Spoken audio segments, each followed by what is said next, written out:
ta kabilu daban-daban idan abin kirki ne ya kamata wasu kabilun ma suna yi, amma mu kadai muke yi da bara da almajiranci daga nan har Central Africa in kaji an ce Allah zuwa hidin wallahi ba haushe ba wata kabila da take yin wannan. To ni dai kullum ina ga kaina ni in abin kirki ne ya kamata a samu wasu mutane ma suna yi. Mutumin da yanzu yake Niger State misali ko Kaduna State ko Sokoto State ya ɗauko kansa daga can ba ci ba sha ba sutura kawai zai kashi Kano ya ajiye shi a makaranta ya tafiyarsa ya shekara 3-4 bai ma zo ya gaya yake ba. To me zaka gaya wannan? Ba wani malamin tsangaya fa da yace yaran da aka min sun min yawa bari ni dauna ni kuma kai su wani guri babu ba, shi suna nan a gaban sa ba.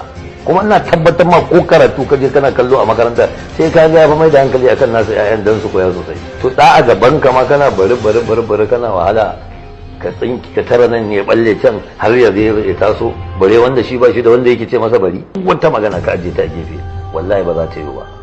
Magana guda ɗaya ta gaskiya shine kowa ya daudansa. In ya so duk wani tallafi da gwamnati take tani za ta ba ko uban ko makarantan ta yi bayan an yi wannan.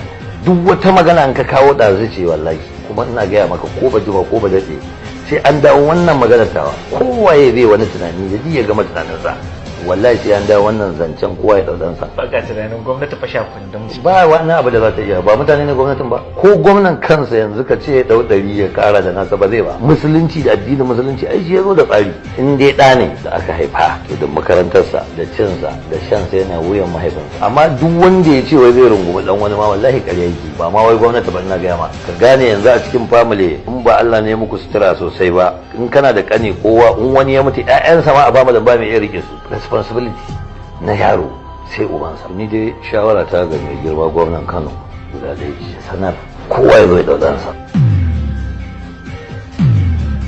Wannan shine ni ban san menene almajirai suka yi wa sarki ba, ban san menene mu almajirai muka yi wa masarautar Kano ko kuma sarkin Kano ba, gaskiya ba mu sani ba.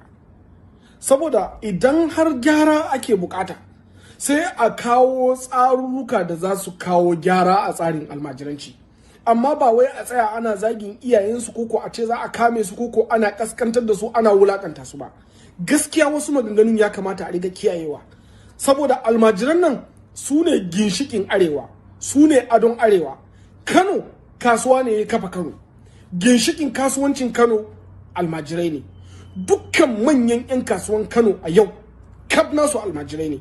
In fact manyan masu kuɗi da suke Najeriya da ma Afirka wanda suka fito daga Kano gabaki ɗayansu 'ya'yan almajirai da jikokin almajirai.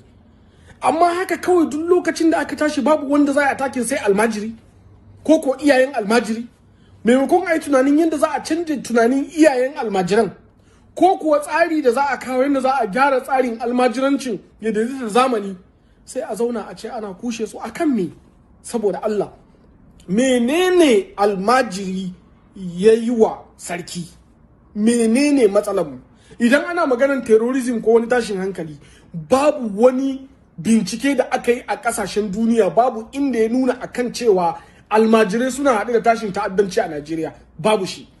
A basu da ƙananan abubuwa, wasu 'yan ƙananan shaye-shaye wanda yaran masu kuɗi da yawa suna yi, da 'yan sace-sace ɗauke-ɗauke wanda har manyan da suke rike da biro suna yi, kowa ya sani. Amma abun da ya shafi wai a ce wai ta'addanci ko kashe mutane ko kawo babban matsala a bayan ƙasa, wallahi almajirai ba sa yi.